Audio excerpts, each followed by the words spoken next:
Gestos Erróneos cuenta con el apoyo de Ediciones del Chapaleofú y Librería La Bullanga.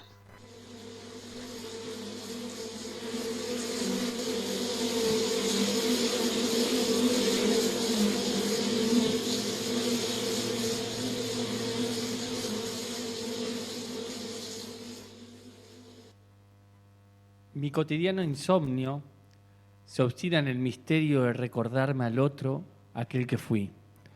El niño que rondó algún potrero, que, seguro, ya no besa la luna. Aún no habías nacido y andabas en mi envidia, como en todos los niños. Diego, en la callada foto que conservo en mi cuarto, donde desguarnecido te apoyaste en mi pecho, vi tu desolación de niño acorralado. Se adivina el madero en tu mirada tierna. Una constelación de multitudes te ha acercado por siempre. Ya no tendrás olvido, ya no tendrás descanso, mientras haya un planeta en que respire un niño. Un niño habrá que sueñe que es Diego y que repite los goles imposibles de músicas y pájaros. Diego, no te puedo ayudar. Hoy he llorado. Gestos Erróneos. El cabello tomado con hebillas y tu corazón, pequeña luz en mi cuaderno. Ay, guacho, cómo tira este corazón. Me gustan los perros. La página en blanco es un desierto ardiente y peligroso. ¿Cómo soportan la vida? Gestos Lo siento, madre. Me confundí, me compliqué. Pienso que las cucharas quizás se hicieron reme. Erróneos. Gestos Erróneos. Les damos la bienvenida a este capítulo número 114 de Gestos Erróneos, acá por Radio Magma, la 92.1, o si nos están escuchando ahí por YouTube o en diferido por Spotify. Antes de comenzar, voy a dar la bienvenida a quienes llevan adelante este programa en la operación técnica, selección musical, y hoy llevando la pelota porque lleva la remera número 10 y la pelota de quedársela siempre al número 10, el querido Gabriel César. Hola, Gaby. Ahí estuvo su característico gesto silencioso. Y frente a mí, en este ya caluroso y volcánico estudio de Radio Magma, porque ya empieza a hacer calorcito y el estudio nos hace transpirar bastante, el querido Facundo Di Paula. Hola, Dipa, ¿cómo estás? Muy buenos días, Palito, que inició esta presentación. Darío Palito Ledesma.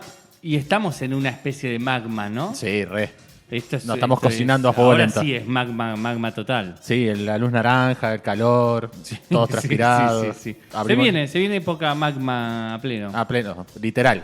Sí, literal, eso, ahí está, literal. ¿Todo bien? Sí. Bien, muy contento. Bueno, ay, no hice mi saludo. Hacelo. Bien. 1, 2, 3. Muy buenos días, buenas tardes para todos, todes en la ciudad de Tandil, en la Argentina y en este vasto mundo que está a punto de romperse, como siempre. Sí, Como todos los días. como todos los días.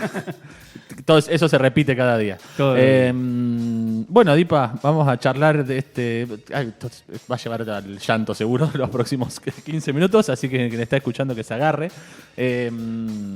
Bueno, Dipa, ¿qué leíste y por qué? Bueno, leí un poema de el maravilloso Leonardo Fabio sobre el increíble, inigualable y siempre nuestro Diego Armando Maradona. El Diego. Claramente. El Diegote. En el natalicio del Diego, no quedaba otra que pensarlo un poco, y qué mejor que pensarlo con Leonardo Fabio, digamos. Voy a resaltar algunas frases que me parecen hermosas. Ese final Leonardo Fabio fue uno de los tal vez mejores cineastas de la República Argentina, tal vez el mejor, vez el mejor, tal vez el Maradona del cine. Es que debe haber escrito tal vez un montón de poesías, no las conocemos. Esta es una de las conocidas. La foto que él nombra acá es una foto bastante conocida. Si buscan foto Maradona, Leonardo Fabio va a aparecer. Es una foto donde el Diego se acuesta sobre el pecho de Leonardo Fabio. Leonardo Fabio con el pañuelo, todo. Con el pañuelo y él está con una sonrisa. Fabio está con una sonrisa muy bonita. Incluso está la nota, si la buscan, Leonardo Fabio Diego en YouTube, está la nota de que Diego va a ver una obra de teatro donde está Leonardo Fabio y cuando termina se da este encuentro y está la nota donde ellos se halagan mutuamente, incluso es como, bueno, Leonardo dice que Diego diga esto de mí, la verdad que me emociona, es un momento muy lindo porque es como lindo. Dos personajes tan importantes para este país que se encuentren de esa manera es maravilloso. Creo que lo charlaremos en alguno, o en el programa de Fabio o en el programa dedicado a Diego lo charlamos. Sí, en alguno de los dos programas creo que charlamos un poco de eso, que también los pueden escuchar en Spotify, esos dos programas. Y dice, por ejemplo, aún no habías nacido y andabas en mi envidia, me parece una frase memorable. Aún no habías nacido y ya andabas en mi envidia. Es como increíble. Después dice, bueno, la callada nombra la callada foto que conservo en mi cuarto, donde desguarnecido te apoyaste en mi pecho. Vi tu desolación. Digo, también hay algo ahí de cómo... Hay algo del sentir de lo que le pasó a él en ese momento que me parece inolvidable. ¿Viste? Ese momento donde Fabio está ahí contando, me pasó esto con Diego. Vi la desolación. Vi lo que le pasaba, vi lo que sentía, lo percibí en mi corazón. Digo, es como un montón. Y después, ese final de no te puedo ayudar, hoy he llorado, me parece el gol a los ingleses. Sí, digo, es como... Es tremendo también el puente entre las infancias de ambos, ¿no? Que son muy parecidas. Sí. De mucha pobreza, de rebuscársela, de ver cómo, bueno, Diego rápidamente encuentra el fútbol, Leonardo va buscando en la música, en la actuación, en la dirección de cine. Hoy escuchaba en la radio y decían, alguien dijo, hoy Diego cumpliría tantos años y el otro lo corrigió y le dijo, cumple. Cumple, siempre. Porque en presente. Sí, Diego hoy cumple 64 años, Diego está acá siempre. Recién vos decías un poema que habla del gran, del inigualable, y ahí uno empieza a buscar palabras y no alcanzan nunca las palabras. No alcanza. Yo también hoy pensaba en esta idea de antes de Diego, después de Diego, ¿no? Sí. Digo, y la vida puede medirse en antes de Diego, después de Diego. Digamos, realmente la vida puede medirse. Antes de Diego la vida era una, después de Diego la vida fue otra. Esta idea también de hoy en ese mismo programa que decís, también hablaban sobre la idea de que es nuestra Navidad. Sí. La Navidad de los maradonianos, digamos, la Navidad de quienes sentimos que Diego nos transformó de alguna manera, transformó nuestra visión del mundo, nuestra forma de ver el fútbol, de ver el mundo y de ver la vida, digamos. De ver el arte también. Yo hubo un momento de mi vida que discutía si el fútbol era un arte o no. Después dejé de discutirlo. Y es cierto que ver a Maradona, más allá de esta discusión de si es mejor que otros futbolistas, si es el mejor de todos los tiempos o demás, es tremendo estéticamente verlo. Es una cosa entre la danza, pero también se mezcla con la narrativa de lo que está pasando cuando él movía su cuerpo jugando al fútbol. Se mezcla con toda esa épica. Es una cosa que se cruza todo en una sola persona. Por eso también creo, recién hablábamos, que lo difícil que debe haber sido ser Diego Maradona. Yo recién decía, es un personaje mítico, mitológico. No sé, lo comparaba con grandes personajes de la mitología y es como haber convivido durante un tiempo de nuestra vida con ese personaje. Con ese personaje que era Diego Armando Maradona. Sí. Y además que fue más grande que por lo menos para los argentinos, y los napolitanos, fue más grande que Dios. Yo estoy muy convencido de que fue más grande que Dios. Para muchos es mucho más importante Maradona. Para mí es más importante que Dios. Claro. No sé si no lo pongo como Dios, pero es más importante que Dios para mí Maradona. Exacto. Digo, o que cualquier personaje importante en la vida de una persona. Digo, es como, o está igualado a esos personajes importantes. Digo, puede ser la madre, el padre, digo, está igualado. Esa cantidad de gente que lloró a Diego, lo lloró porque Diego nos caló hondo, digamos, construyó una especie de colectividad donde todos entrábamos, todos, así como yo hoy pensaba también en la imagen del último mundial que ganamos, ¿no? Sí. Es eso, es cuando vos ves que todo se concluye en una sola situación, hace que un montón de gente se encuentre en esa sola situación. Diego hace que un montón de gente se encuentre en esa situación de amar a una persona porque te hizo abrazarte con el de al lado, porque te hizo ser feliz. Sí, te hizo ser feliz. Te hizo feliz. Y hizo encontrar a la gente. Y me acordé de una imagen del Mundial que cuando en el penal del Mundial, donde ganamos, donde se construye ese triunfo, salgo afuera y me miré con un vecino al que no veo nunca. Y nos miramos y nos gritamos a lo lejos el gol, ¿no? Sí. Y digo, y también es eso, claro, Diego hizo que nos unamos todos en una causa única, que es la Argentina. Sí. ¿Qué es la Argentina? Porque no es el fútbol, es la Argentina. También esto que hablábamos perdón, Sí, dale. Esto que hablábamos de cuando juega con los ingleses, no está un chabón jugando un partido, está jugando toda la Argentina en un chabón. Sí. Ese chabón dijo, yo me voy a cargar acá toda la Argentina y voy a hacer esto. Y por eso, si no podría haber hecho esos dos goles maravillosos. Porque los dos son maravillosos, digamos. Uno por una causa, simplemente por la causa del engaño, de la magia del engaño, que el engaño también tiene su magia. Y otro, por la magia estética, futbolística y maravillosa de generar un desparramo en esa cancha donde que culmina ese maravilloso Y gol. ahí también entra la discusión de ¿para qué hacer arte? ¿No? ¿Para qué escribís un libro? ¿Para qué pintás un cuadro? Si esos dolores van a seguir estando ahí, ¿no? Y viste que, bueno, pero le ganó un partido a los ingleses, ¿y qué? Le ganó un partido a los ingleses, ¿y cómo que no? Después de la Y guerra a de todos Malvinas. nos pasó un montón de cosas por ahí, porque fue una expresión artística todo lo que pasó. Siempre, encima vas como descubriendo cosas. Yo me acuerdo el día que me cayó la ficha de que los ingleses se pusieron los colores argentinos para ese partido. El pantalón es celeste y la remera es blanca. Sí, es verdad. Para enfrentar ese partido, se ponen los colores de Argentina. Y a Argentina le toca la remera azul. Y esas cosas, decís, loco, y empiezan a aparecer símbolos, cuestiones en torno a Diego que son tremendas. Y después recién pensaba digo, no sé si nos ponemos a pensar acá nosotros tres, ¿cuándo escuchamos por primera vez de Vicente Luis? ¿No? ¿Qué escritor que ha venido?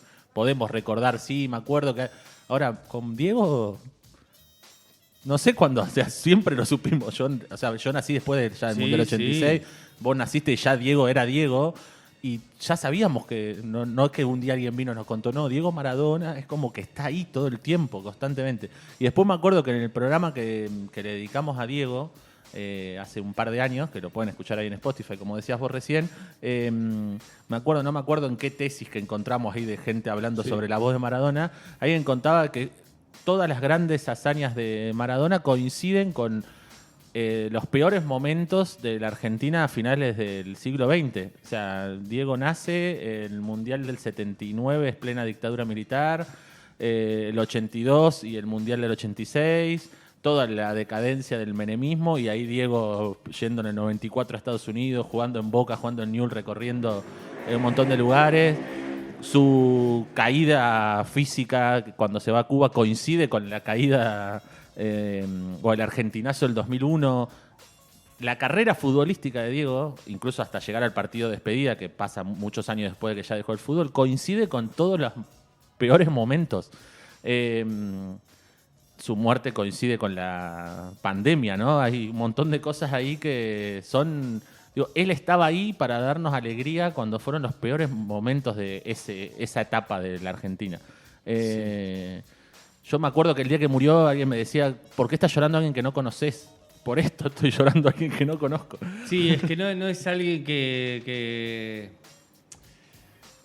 que no sé, que no conocemos, digamos. De No, alguna ni en manera pedo. nos atravesó. Como si conocer fuera tener solamente un contacto Sí. físico y hablar. Y es un representante maravilloso de nuestra cultura. Yo siempre siento que cuando se lo juzga a Diego, porque digo, hay mucha gente que está en contra de Diego, porque lo juzga por acciones que son humanas, acciones que son del pasar humano de cualquier persona en el mundo. Digo, cualquier persona en el mundo que no soporta determinadas situaciones de la vida puede tener distintos pasares, digamos. Y es difícil soportar la vida porque también hay que atravesar la vida con sus angustias, con sus felicidades, con todo lo que tiene, digamos.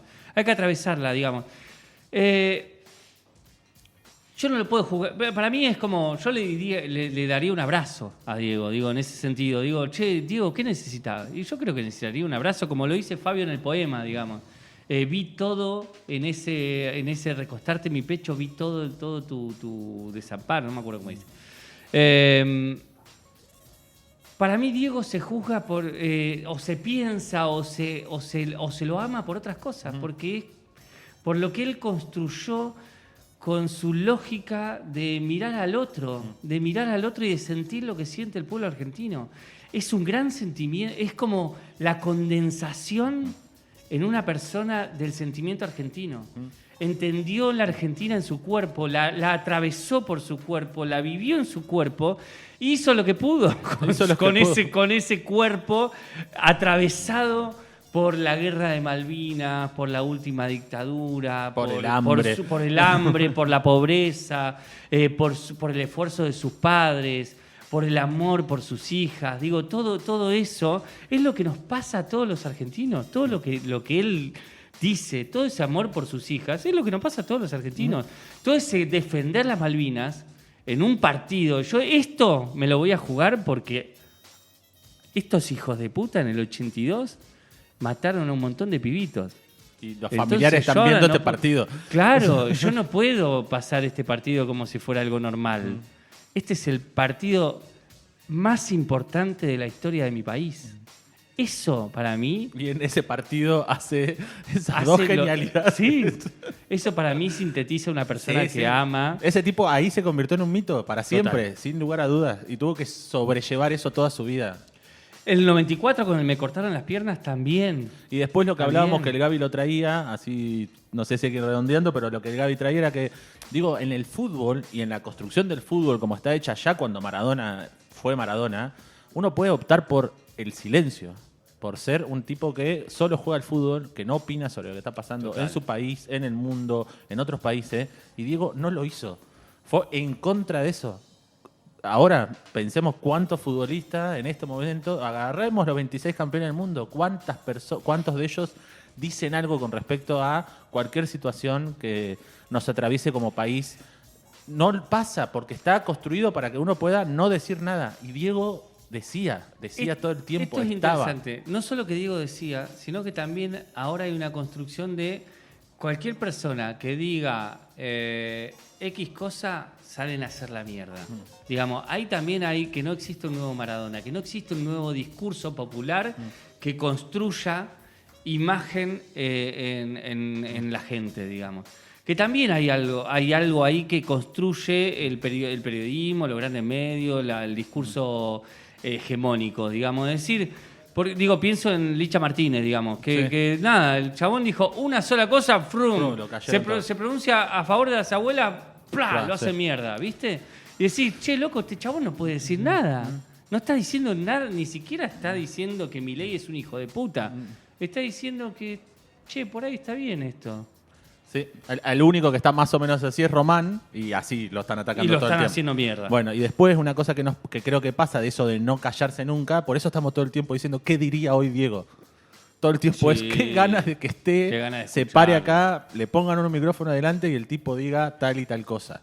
Porque sabíamos que no se iba a quedar callado. Estábamos seguros que si vos le ponías un micrófono, Diego iba a decir, el peluca iba a agitar, iba a encontrar algo que no estamos encontrando. Seguramente iba a haber algo que nosotros no estamos viendo. Y lo iba a resumir en 7 palabras. Eso te iba a decir. La síntesis también de su palabra era como la síntesis. soy esto. Yo no esto puedo es creer esto. que hay gente que no quiere a este tipo, no lo puedo tolerar. No sé, no sé, me preocupa, casi como humanidad te diría que me preocupa. O como, por lo menos en la argentinidad, sí. Sí. Es como, para mí es la bandera argentina. Vamos a seguir hablando de Diego. En realidad Sí, ahora viene un bloque claro. donde vamos a hablar de nuestro invitado y después quizás hablemos un ratito más de Diego, no mucho porque el programa va rápido. Invitadazo también hoy. Invitadazo. Hoy tenemos un gran invitado, quédense Sí. que el próximo bloque vamos a estar hablando de un gran invitado. Si nos quieren decir algo sobre Diego, nos escriben a nuestros teléfonos personales, a nuestro Instagram que es Gestos Erróneos, o nos pueden dejar un mensajito ahí en el chat de YouTube o nos pueden mandar una carta. Una carta sí, porque una carta también es hacer patria. Como lo hizo el Diego, escribir y ser parte de esta nación de alguna manera, porque la nación se construye también en esos pedacitos que vos podés dar, escribiendo una pequeña carta, escribiendo un pequeño poema, escribiendo...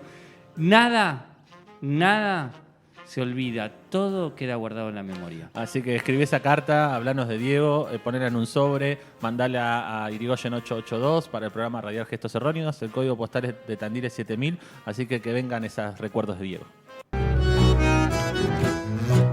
Golpearon la puerta de la humilde casa, la voz del cartero. Gestos erróneos.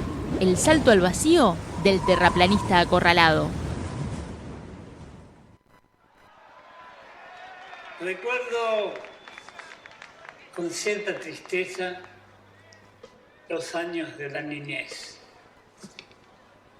Cuando era niño y me dormía, soñaba con cordilleras de luz que iluminaban el cosmos. Y yo flotaba, o nadaba, o saltaba entre nubes luminosas que me impulsaban hacia el abismo de la nada. Pero después me despertaba en ese siniestro lugar que es la familia, donde está el padre y la madre, cuyo plan es destruir tu ingenuidad. Pero yo me escapaba por la ventana del miedo. Bajaba corriendo por la ladera de las aventuras, recorría el bosque del peligro hasta llegar al arroyo, donde me calmaba y le preguntaba a las aguas cuál era la verdad, y el agua me respondía: no hay verdad. Recuerdo con más dolor mi juventud, cuando aterrado por vivir la pesadilla de la ciudad, por las noches iba a ocultarme en los abismos de mi mente, prendía mi farola de mago para iluminar mi conciencia y los lobos de mi alma me aullaban.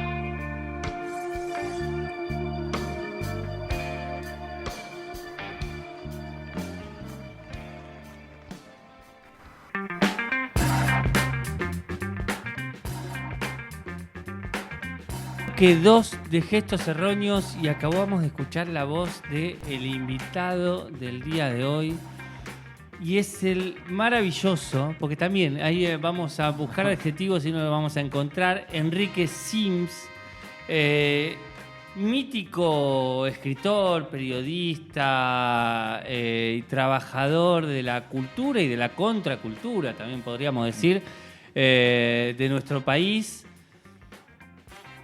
La otra vez cuando hicimos el programa de Palo Pandolfo, decía el mayor cocainómano de Palo este Pandolfo país, decía eso, decía Palo Pandolfo. Tal vez es un dato menor, es casi de color y gracioso, por eso lo traje y para recordar también ese hermoso programa que hicimos sobre Palo, que también él lo decía en un tono gracioso. Sí, ¿no? También ahí recién escuchábamos la voz de Enrique Sims. Lo que se escucha de música de atrás esto fue un homenaje que hicieron el año pasado cuando falleció Enrique. Enrique Sims vivió entre el 1945 y 2023. el año pasado cuando falleció, Los Decoradores, que es esta banda que está conformada por algunos músicos que formaron parte de Los Redondos. Está Sergio Dawi en el saxo, que es el saxofonista de Los Redondos, Semilla Buciarelli, Tito Fargo, bueno, demás músicos. Hacen este homenaje donde ponen la voz de Enrique y van tocando encima. Esto lo separamos en dos partes, ahora vamos a escuchar la segunda parte porque hay un largo momento musical y después vuelve a aparecer la voz de Enrique, así que la separamos en dos momentos. Pero también esto me parece bueno que lo traigamos para también romper algo, porque quienes conocen a Enrique Sims a veces lo conocen porque lo nombran como el que hacía los prólogos o los monólogos en los recitales de Los Redondos. En los inicios. En los inicios de Los Redondos, ya por los 80, principios de los 80. Y es muchísimo más que eso. Es algo de lo que queremos aportar durante este programa, que no es eso. Incluso es una pequeña parte de su vida eso.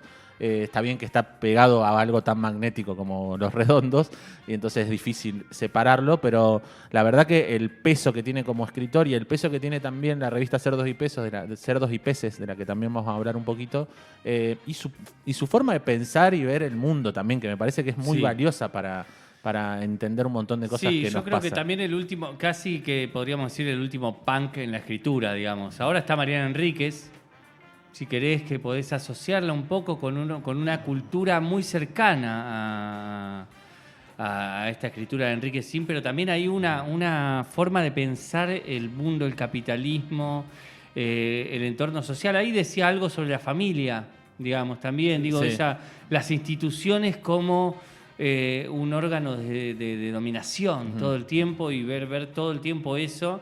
Y vivir también todo el tiempo con eso, que hablando del Diego también digo vivir también todo el tiempo bajo organismos de dominación y viéndolos así también debe ser complejo, ¿no? Y también mucho la marginalidad, ¿no? Es una temática que aparece mucho en todo lo que hace Enrique.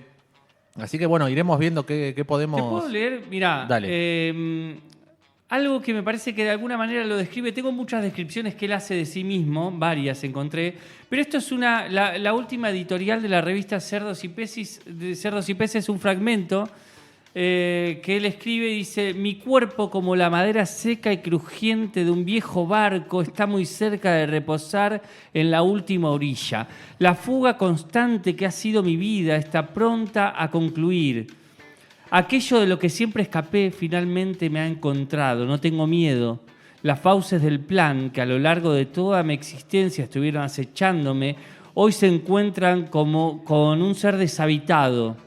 Hace varios años que he dejado de moverme y a través de esa quietud comencé a irme de mí mismo. Y ahora, cuando el aroma punzante del abismo es lo único que me ronda, vamos a brindar o maldecir. ¿Vamos a brindar o maldecir? Se preguntaba Enrique Sims en la apertura editorial. Bueno, esta es la apertura editorial del último número de Cerdos y Peces. En el 2021 el último número sale. Y me parece como súper interesante esta idea de ver aproximar su muerte, ¿no? Sí, y después que está escapando todo el tiempo, ¿no? Por eso también habla esto de me quedé quieto de repente. Las fauces, me quedé quieto, esto escapándome de eso que me persigue todo el tiempo. Sí, incluso es difícil. Hoy me encontraron. Es difícil de seguir, va viajando, va a Brasil, va a España, pasa por un montón de lugares y vivió en la calle un tiempo también. O sea, también tuvo como muchas complicaciones económicas. Y incluso en algunos lugares donde se define, él dice: yo fui ladrón, estafador, hizo un montón de cosas. Incluso había momentos en el que decía: bueno, prefería vender cocaína que hacer tal cosa, digamos. Prefiero ese laburo, hasta que en algunos momentos tuvo estabilidad con respecto al laburo. De hecho, él habla que dejó de tomar mucho tiempo, después volvió esto, digo, como que después, bueno, en España dice que se dedicó a robar un tiempo hasta que encontró en el periodismo un lugar, etcétera, etcétera. De pibe no leía. Dice, no fue al colegio, no hizo la escuela secundaria ni la primaria. Aprendí a leer por mis propios medios, me enseñó mi hermana. Claro, mi hermana era profesora de filosofía, así que lo único que podía hacer era leer lo que había en su biblioteca. Y empecé a leer Kant a los 12 años y Heidegger a los 14, y así. O sea que me hice un sabio. No un sabio porque no sabía un carajo, nadie sabe nada, ¿no? Sino que era un tipo que manejaba mucho el lenguaje. Es muy cierto eso, cuando escuchamos algo de lo que escribe, es tremenda la cantidad de palabras que utiliza y precisas, ¿no? Es como, es esa palabra. Pero después, esto de todo el tiempo estar definiendo, vos decías recién que encontraste cosas que son como manifiestos. Sí. En un momento le preguntan, bueno, ¿y qué es el periodismo para vos? Porque ejerció el periodismo mucho tiempo, en revistas, sostuvo Cerdos y Peces, trabajaba en otras revistas. Dicen, ¿qué es el periodismo para vos? Y mirá, cuando sucede una desgracia llegan dos tipos de mierda con credenciales, un policía y un periodista. Los dos van a joder la vida a la gente, los dos, no van a ayudar a nadie. Además, la moral del periodista es estar en contra de los delincuentes y a favor de la policía, en contra de los drogones y a favor de los sexólogos. ¿Qué sé yo? Son un cúmulo de basura mental en general, los periodistas. Hay excepciones, por supuesto, pero los vi más en Europa. Vi mejores periodistas en Europa. Mejor gente, con mejor alma, con mejor estado de ánimo. Incluso eso ya hasta le incomodaba la gente que rodeaba su propia profesión, ¿no? Sí. Una cosa muy particular. Incluso yo leía que en esto de cuando él hacía Cerdos y Peces, la empieza a hacer en otra revista, pero en el Porteño, y sus temáticas era muy difícil para que entren en el Porteño. Entonces le dijeron, bueno, armá otra revista aparte y poné todo ahí. Y entonces la construía casi solo. En Cerdos y Peces incluso usa mecanismos o artificios muy particulares que son, en un momento, por ejemplo, le quería hacer una nota tal y trataba de conseguir la nota, le decían que no, entonces inventaba las respuestas. Armaba todas las preguntas que le hubiera hecho e inventaba las respuestas. Claro. O después quería hablar de un tema, entonces inventaba al entrevistado. O sea, el entrevistado ni siquiera existía. Y después incluso ha llegado a jugar con inventar el periodista e inventar el entrevistado. O sea, quiero hablar de esto, pero no lo puedo poner en una nota. Bueno, armo una entrevista entre dos personajes que no existen para poder hablar de ciertas cosas. Eso es muy particular también, ¿no? Sí. ¿Esto es verdad o no? Después, cuando hablemos un poco de Mariana Enríquez, que trajo un fragmento, podemos ver eso también de ¿esto es verdad o no en la revista? Sí, también, si no recuerdo mal, estaba tratando de recordar esto cuando sale... La revista Cerdos y Peces sale como un suplemento del Porteño porque Levinas le dice, armá esta revista. Esto ya como suplemento no va, armarte la revista. Pero cuando sale la primera revista pone una imagen con dos pibes fumando marihuana en la primera revista. Y eso todavía en la última dictadura militar. Y le ponen una bomba a la revista El Porteño. Mirá. En el 81, 82, sí. Le ponen una bomba a la revista El Porteño a partir de esa tapa de Cerdos y Peces, esa primera tapa de Cerdos y Peces como suplemento de la revista El Porteño. Te leo también esto para también pensar, como para introducirnos también en esto que decías de empezó leyendo a Nietzsche, no fue a la escuela, digamos, como esta cosa muy de autodidacta que también la reivindica, de leer porque leer y su hermana, etcétera, etcétera. Mi pensamiento está sustentado en un científico que es Freud, en un filósofo que es Nietzsche, en un escritor que es Burroughs y un poeta que es Artaud. Esas fueron las 4 aristas, los 4 puntales de mi vida, pero el más grande para mí es Freud. Un gran escritor, un gran loco, un gran poeta. Nadie me ayudó a tratar de anudar los misterios más grandes de la existencia que tienen que ver con las preguntas fundamentales de por qué existís. Con Freud lo pude discernir. Me parece súper interesante también esas 4... hay varios libros que dicen Freud, Nietzsche, Marx, uno que escribe Foucault que se llama Freud, Nietzsche, Marx, como los grandes puntales del pensamiento occidental, ¿no? Y él suma a Artaud también. Claro. Como uno de los grandes poetas de Occidente, ¿no? Y en eso está basado todo su pensamiento. Y después en estos pequeños manifiestos, que yo le puse así como título pequeños manifiestos porque me parece maravilloso, me parece que está un poco todo esa filosofía pensamiento impregnada. Sí. Me gusta porque él decía que era anarquista liberal, pero que no le gustaba tener discusiones con anarquistas, que lo aburría mucho, pero sí le gustaba trabajar con anarquistas. Me parecía que estaba bueno el trabajar y pensar proyectos con anarquistas, pero que no le gustaba discutir con ellos.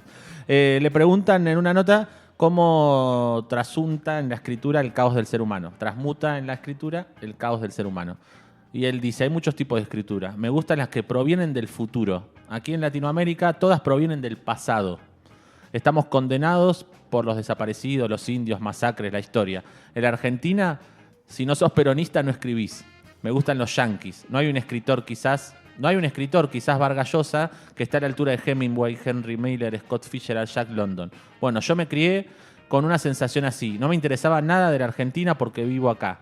Entonces quiero saber lo que pasa en el resto del mundo. Mi mundo siempre me pareció chato. Quiero intentar escapar de la chatura, de la falta de poesía, de aventuras y de peligro. Dejé de ser niño a los 45 años. Cuando dejas de serlo del todo, la vida baja cobardemente hacia la ladera de la muerte. Siempre te asustás más, dice.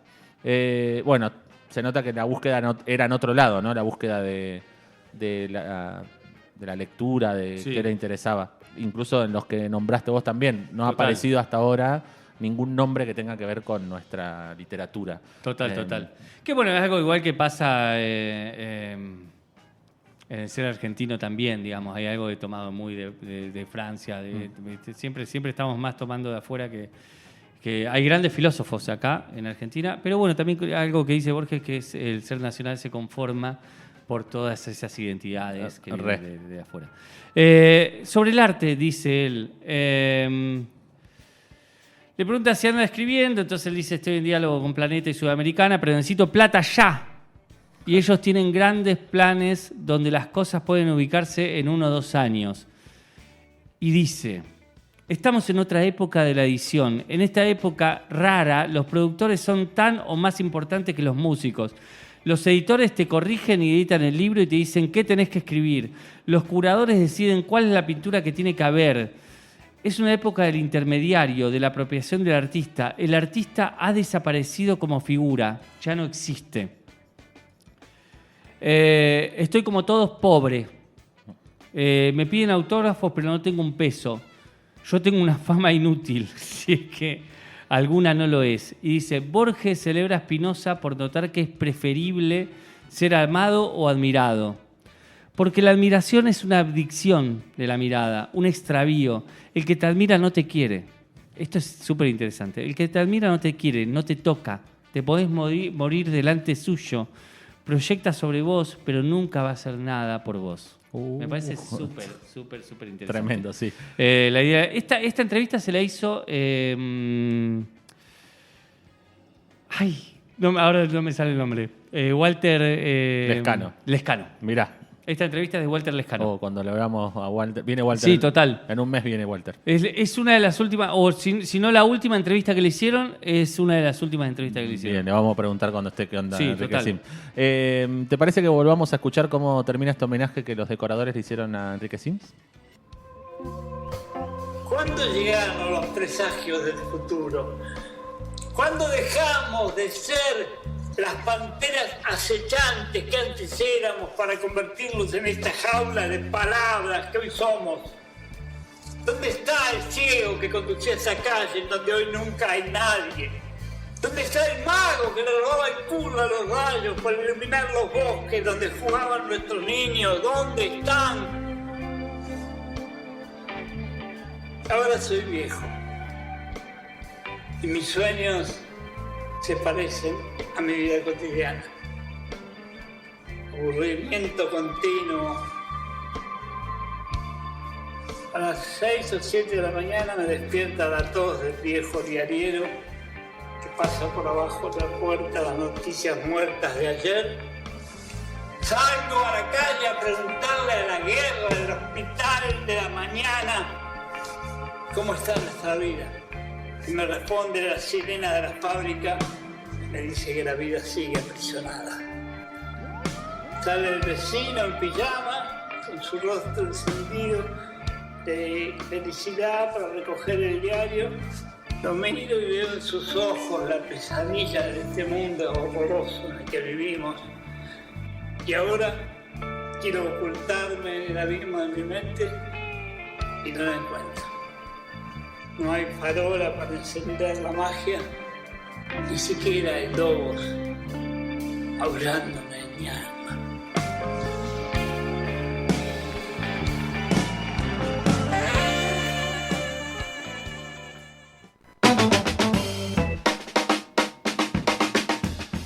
Y ahí escuchábamos a Enrique Sims terminando esta hermosa poesía, texto, que es acompañada por los decoradores. Si lo quieren ver completo, lo buscan los decoradores Enrique Sims en YouTube y pueden ver, porque además es un video, es en un recital, la gente está como muy sacada. Pero más allá de eso, cómo recorre la vida, ¿no? Arranca esa infancia, la familia, la juventud, y ahora dice, soy adulto y me pasa esto y estoy viejo y resignado, ¿no? Cómo ve la resignación en el vecino, las noticias muertas del día de ayer, el timbre o la sirena de la fábrica que me sigue diciendo que la vida sigue encerrada, ¿no? Como hay una resignación tremenda.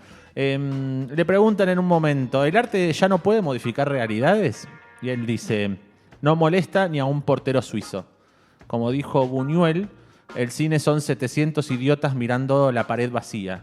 Y antes era peor, porque iban a ver un tren en la pared y podían verlo en la estación. El ser humano es creado como un golem. Necesitaban un espectador delegador, necesitaban que mires para otro lado y delegues el poder. Que mires al pelotudo de YouTube como el boludo grita y canta mientras te rompen el culo. Jim Morrison decía, han inventado el arte para distraernos. Te roban la vida y te convierten en un esclavo.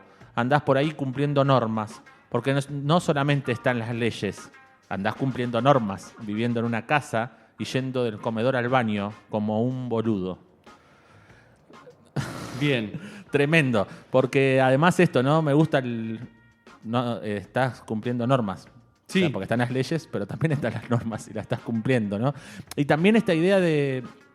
que yo creo que es una discusión que quizás en alguna noche cocainómana han tenido con el Indio Solari, el Indio diciendo hay que salir a buscar... que te pasen cosas, ¿no? No se puede vivir encerrado, sino que hay que salir a encontrar constantemente. Bueno, eso es un poco lo que dice de los bares, Enrique Sims. De decir, la ciudad está hecha, esta idea de que todo está ahora hecho, lo vamos a escuchar a eso. Todo está hecho, sí, pero aparte también lo dicen en entrevistas. Todo está hecho para dominarte. El único lugar donde uno puede encontrar una variante de esa dominación es en el bar, donde puede pasar cualquier cosa. Y entonces, en un momento, en una entrevista que él dice, un día terminé cogiendo con una dominicana en un bar delante de todos. Y entonces él lo cuenta así, no lo traje porque era un montón, pero ahora lo estoy contando al final. Pero él dice que se terminó todo sangrado y que se pega con la gotita el pene porque le había quedado, era sangre. Entonces el dueño del bar viene y le dice, y cuenta cuál es el bar, todo, ¿no? Le dice, che, estás todo sangrando, ¿viste? La piba se fue, ¿viste? Bueno, un delirio. Toda la gente en un sillón, ¿viste? Como que él lo va contando así. Y dice que se pegó llamó a un amigo médico, se pegó con la gotita al pene, esto, lo otro. Digo, y él lo cuenta porque dice, en el bar es donde suceden esas cosas. Claro. Es el único lugar donde yo me sentía, dice, un día pude vivir en un bar.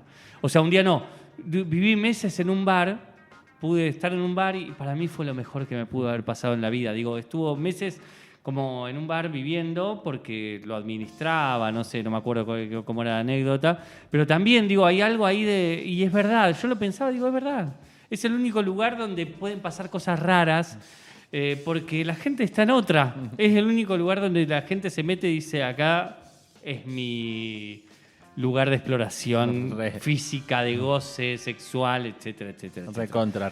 En este podríamos hacer en un momento, me parece, alguna repetición de Enrique Sims, pero sobre temática, sobre familia, sobre política, etcétera, etcétera.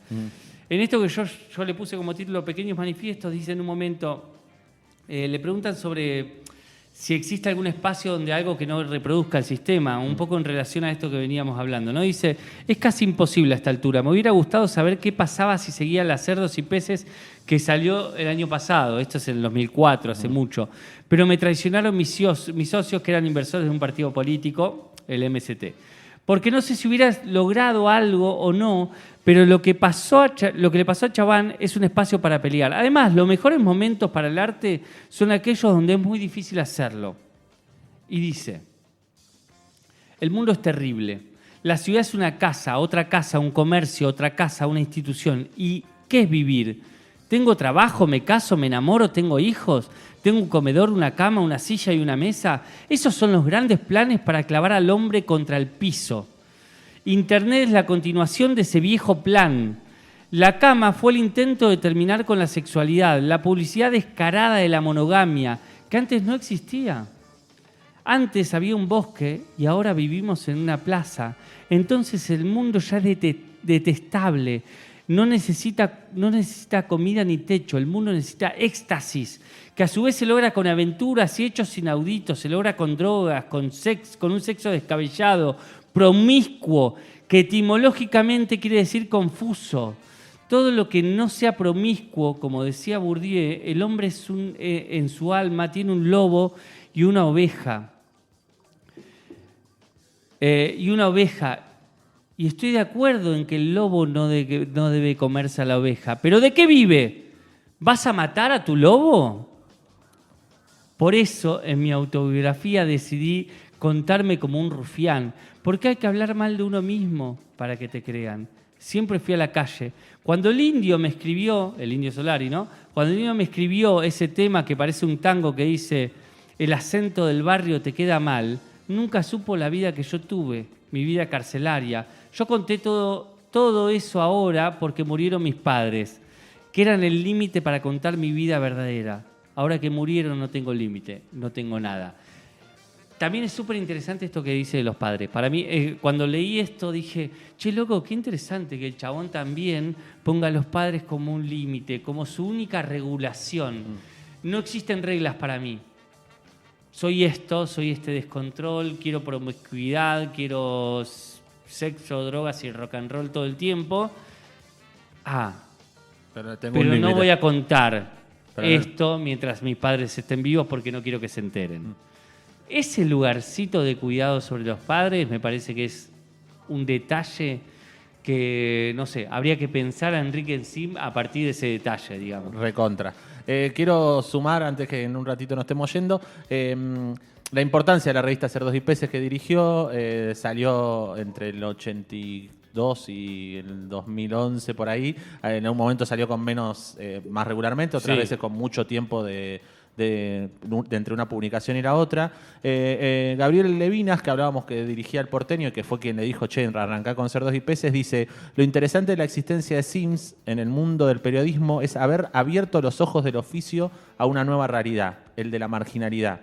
Un universo que no tenía demasiado espacio en los medios de comunicación, porque en ese momento en el que nace Cerdos y Peces, ese en el que nos conocemos, plena dictadura en Argentina, los márgenes de nuestra sociedad injusta iban mucho más allá de la pobreza. Se marginaba a la mujer, al preso común, al preso político, al político, al homosexual. En ese momento conocer a Enrique fue increíble. Recordemos que los cerdos y los peces son de los pocos animales que no pueden ser culturizados, no se pueden, ¿cómo se dice?, amaestrar o que convivan con nosotros, por decirlo de alguna manera. Entonces el nombre está muy bien elegido. Y después quería traer que Mariana Enríquez, ella cuenta que a finales de los 90, ella empieza a escribir su primera novela, porque ella consideraba que su vida no pasaba en los libros que leía, entonces por eso escribió la novela. Y ella dice, la vida era noche, un guepardo callejero con el corazón lleno de napalm, como cantaba Iggy Pop, bares patéticos y vino barato, baños llenos de orín, ojos delineados de negro, el pelo largo y teñido del tono más oscuro posible. Y las revistas también. Vivía en La Plata y el kiosco del barrio a veces traía Cerdos y Peces, la revista de Enrique Sims. Recuerdo una tapa con una chica poeta, que no sé si existía o no, porque ellos usaban ese procedimiento de falsos personajes, falsas firmas. Yo me creía todo. Esta chica que aparecía en la tapa escribía poemas rimbaudianos y en la entrevista decía que nunca salía de la casa. Otro poema hablaba de rebanarse las encías en un pasillo. Ella tenía el pelo corto, una melenita masculina, y yo la amaba y quería ser como ella. ¿Sí? Digo, para ver también... Sí, cómo influyó en persona, ¿no? Digo, Mariana Enríquez influida con una poeta que encima ni siquiera sabe si existía, sí. ¿no? Sí, y sentir que quiero ser como esa persona. También me parece eso, ¿no? El momento en el que uno podía jugar a partir del periodismo con qué es verdad y qué no. Digo, porque hoy la gente se hace, pero de otra manera. Digo, alguien le creía a una revista. Decía, bueno, si esto sale en una revista, claro, es como si sale en las redes sociales, debe ser verdad, sí, ¿no? Es cierto. Me acuerdo siempre del libro de Vicente Luis, La sexualidad de Gabriela Sabatini, la gente que capaz que lo compró creyendo que iba a leer sobre la sexualidad de Gabriela Sabatini y encontró los poemas de Vicente. Me parece que eso, como el artificio de qué es verdad y qué es mentira, me parece muy bueno. Te leo lo último, que acá nombra un poco qué es lo que él encuentra en los bares, para irnos ya así a este poema donde él también va a hablar un poco de los bares, que eligió el Gaby y que me parece como súper conclusivo, digamos, me parece que está buenísimo. Lo que eligió Gaby, ¿no? No lo que vos elegiste. De la famosa frase: sexo, drogas y rock and roll, no queda rock ni drogas, y el sexo, bueno, creo que está en una etapa rara. Yo no sé cómo será la sexualidad de los pibes más jóvenes, pero el campo de actualización del sexo como forma de éxtasis no es la pareja. Ha ganado el sedimentarismo. El hogar es la trinchera que te armaste y sabés que no va a pasarte nada. El hogar de los nómades es, por ejemplo, un bar. Si tu vida se va constituyendo de manera que todas tus relaciones entran por la vecindad, tu trabajo, la universidad, tu mundo es muy pequeño. El viaje empieza cuando conoces personas que entran por lugares eventuales. Cuando me fui de acá en el 98 todavía era un caos maravilloso en el aspecto eventual. Podía pasarte cualquier cosa. Hoy no. La eventualidad ha sido desgastada. Me parece hermoso la idea de el bar y la eventualidad. Exacto, me parece es genial. el único lugar donde algo eventual, diferente, te puede pasar en la vida. Sí, busquen los libros de Enrique Sims. Yo leí La vida es un bar, que es un librazo. Ahí adentro hay un cuento. La vida es un bar. Sí, hay un cuento muy zarpado que se llama 1999, Asalto a Buenos Aires, que a mí me parece una cosa increíble, no puedo creer que eso exista. Quiero recomendar dos cosas. Hay un documental que se llama Este sitio inmundo, lo dirigió Agustina Frontera, se puede ver en Vimeo, dura 35 minutos y cuenta algo de la historia de cerdos y peces a partir de un lector fanático que se llama Huguito. Y después en AIRA, que es el archivo de revistas argentina, AIRA con H-I-R-A, AIRA, se pueden encontrar varios de los números de cerdos y peces en PDF, se ven muy bien. Y después hay hay varias entrevistas de Enrique Sims en YouTube, así que recomendamos mucho. Creemos que va a haber un capítulo 2 porque nos quedaron muchas cosas afuera. Y bueno, vamos a irnos escuchando lo que trajo Gaby para cerrar este bloque. ¿Qué es el bar, Enrique? Bueno, las ciudades son las hijas del miedo. Maradona, tu cáliz de sudor está chorreando sobre el tapete verde. Y hay un alma de cuero y un corazón rugido que hacen temblar la tarde apretujada. Gritad y vivid, este es mi ingenio, yo soy porque Dios quiso, dos piernas supersónicas y un miedo que se vuelve gambeta cada vez que el hachazo siniestro de otra pierna busca tronchar mi sueño. Vengo de donde vengo, mi infancia es una historia donde no cabe el dólar. Soy el producto vivo de un sistema gastado que casi no sirve para alumbrar feriados sobre semanas grises. Dale, Diego. Y yo le doy, seguro, le doy hasta que puedo. La amaso, la converso, me la llevo dormida. Broncaba tanto el hambre, las tripas en Orsay, la tarjeta amarilla del invierno. Ahora todo el año es domingo. Para mí, la revancha es un arquero ciego custodiando 3 palos donde meto mi bronca. No necesito gritos, ni público, ni bombo. Dadme un par de botines y una número 5, que tengo que vengarme de ayer y de mañana.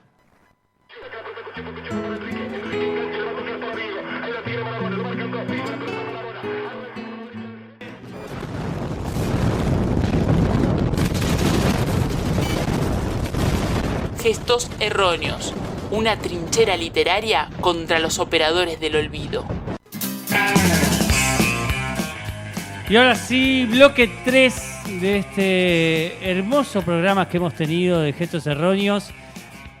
Acabamos de escuchar un temazo. La unión, creo que la unión Diego Maradona, Enrique Sims fue una gran de elección. las más apropiadas de de los 123 programas que llevamos. 114. Bien, bueno, más o menos. Sí, la verdad que me gustó mucho esta combinación. Hermosa y temazo de La combinación. Guardia Oreja que acabamos de escuchar.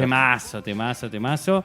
Pero bueno, te voy a tener que preguntar en este bloque qué leíste y por qué. Bueno, va rápido. Leí un poema que se llama Maradona, de Mario Ianchinandi. Este poema lo escribió en julio del 81.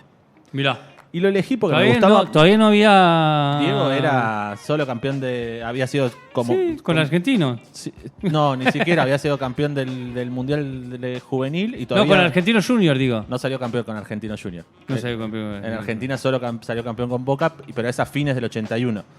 Entonces, pero me llama mucho la atención que él usa la figura de Maradona para sentirse muy contento. Nos están presionando para que terminemos. Sí. Pero me llama mucho la atención que al final del programa, al final del poema, dice: ahora todo el año es domingo. Sí. Para mí la revancha es un arquero ciego custodiando 3 palos donde meto mi bronca.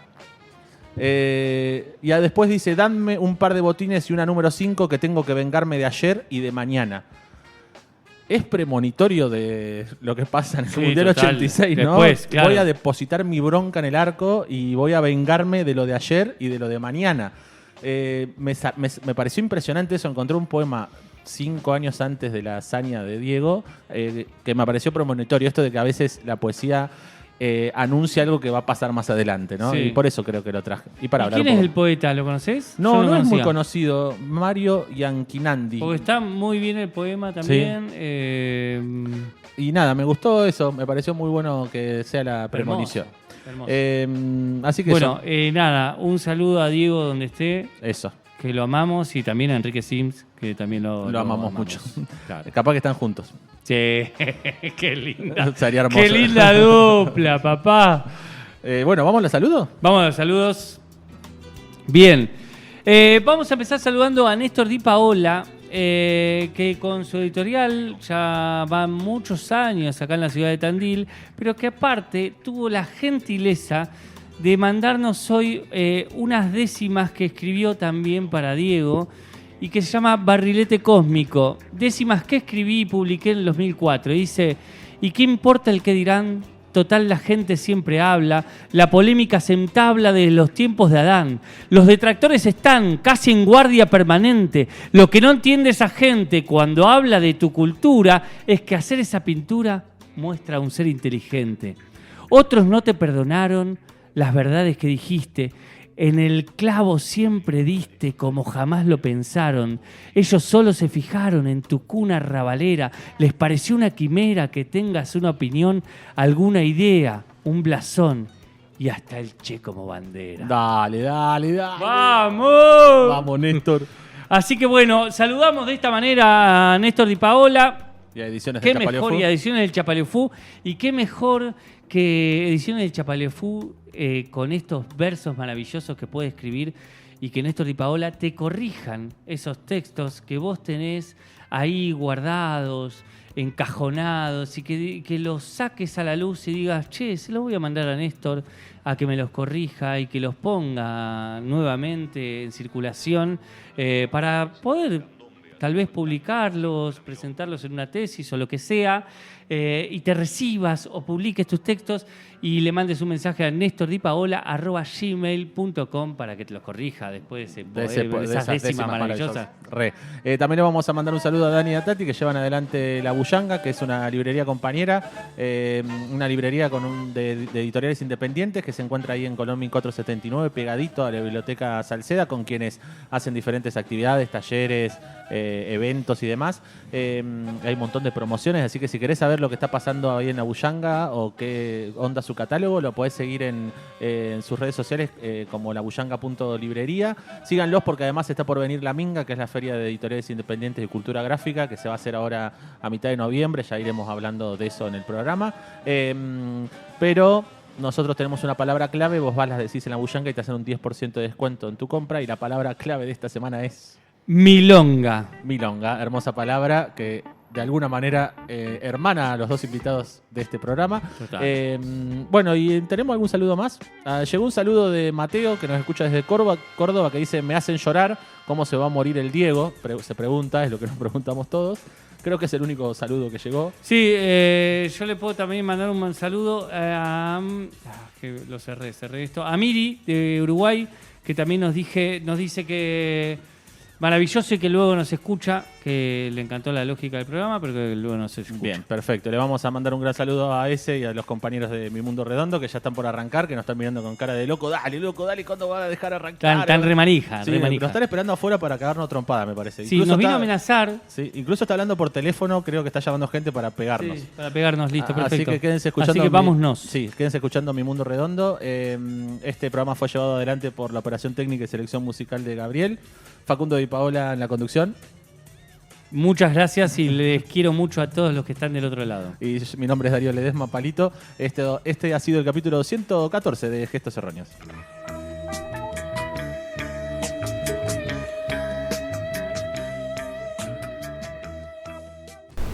Gestos Erróneos cuenta con el apoyo de Ediciones del Chapaleofú y Librería La Bullanga.